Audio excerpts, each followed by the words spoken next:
At this point, we shall hear the response from the graduate who has earned the highest general weighted average among this year's graduating class. Ladies and gentlemen, I am pleased to present Isa Caril Regua Noriega, Bachelor of Science in Customs Administration, summa cum laude.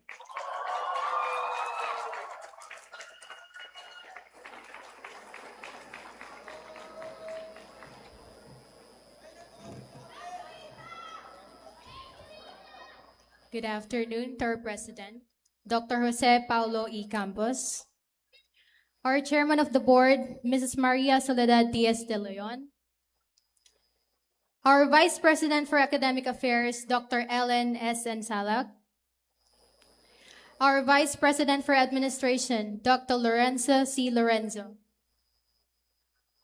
our commencement speaker, Sir Aldwin Alegre,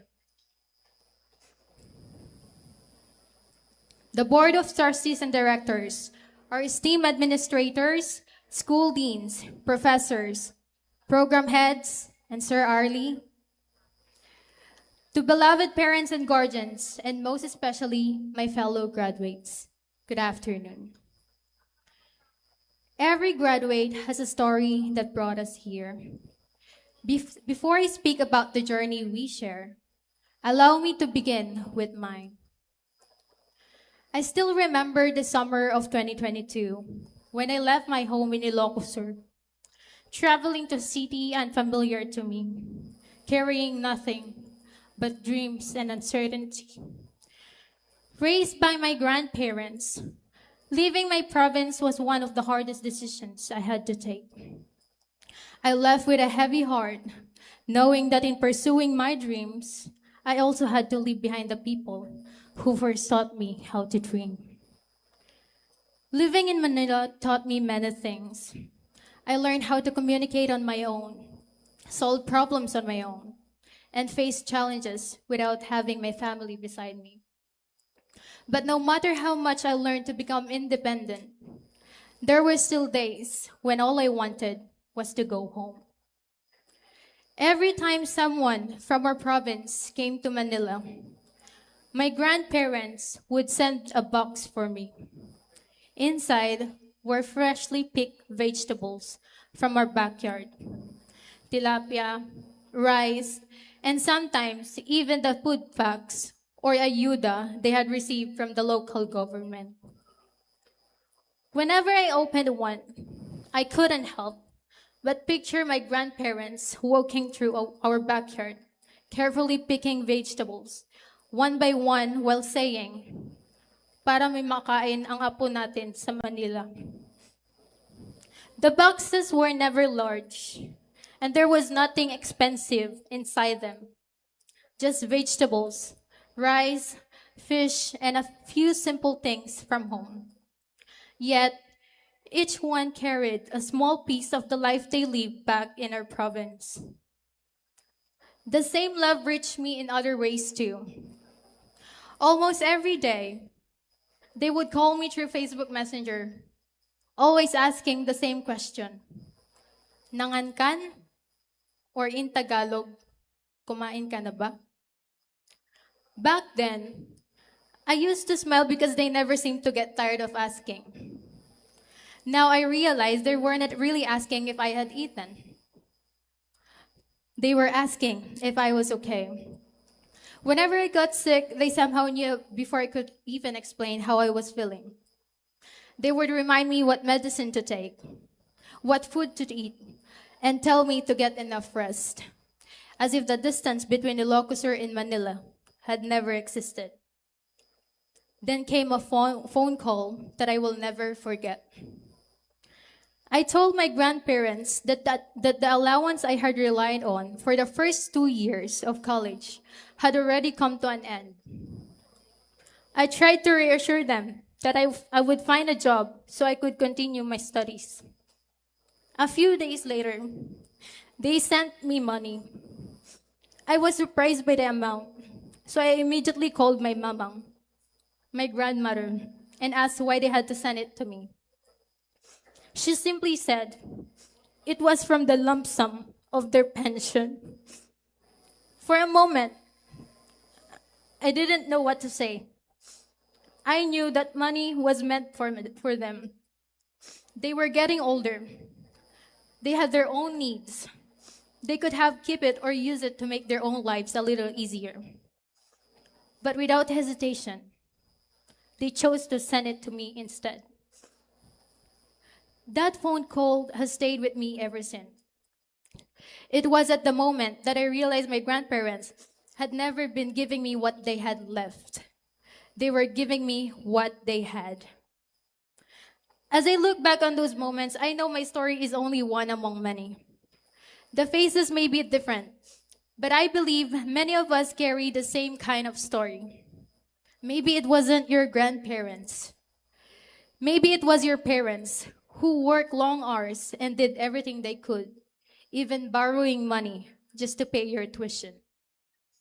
Maybe it was a guardian who quietly set aside their own needs so yours could come first. Maybe it was a sibling, your brothers or sisters, who chose to sacrifice so you could continue chasing your dreams. Or perhaps for some of us, there was no one to carry the burden but ourselves.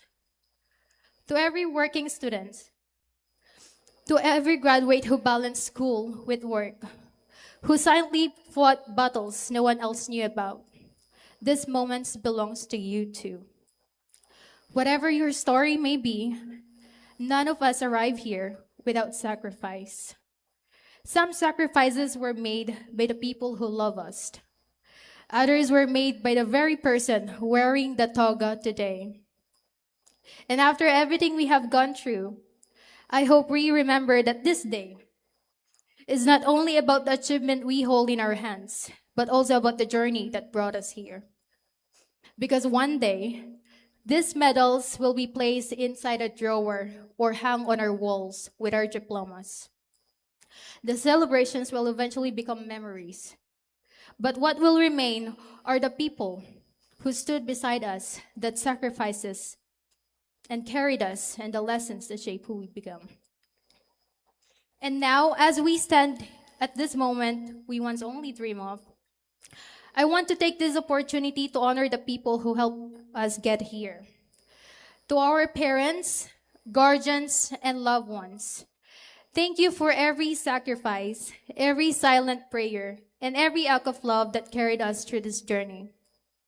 To our professors, mentors, and school staff, thank you for your guidance, patience, and dedication in shaping not only our education, but also the people we have become.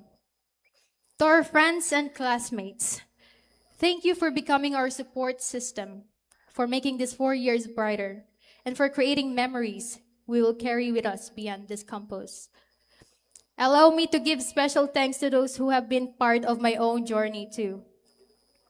To our PSCAS department head, Sir Arlie Abando, thank you for being a father for 4 years. You have guided us with wisdom, compassion, and genuine care. Thank you, sir.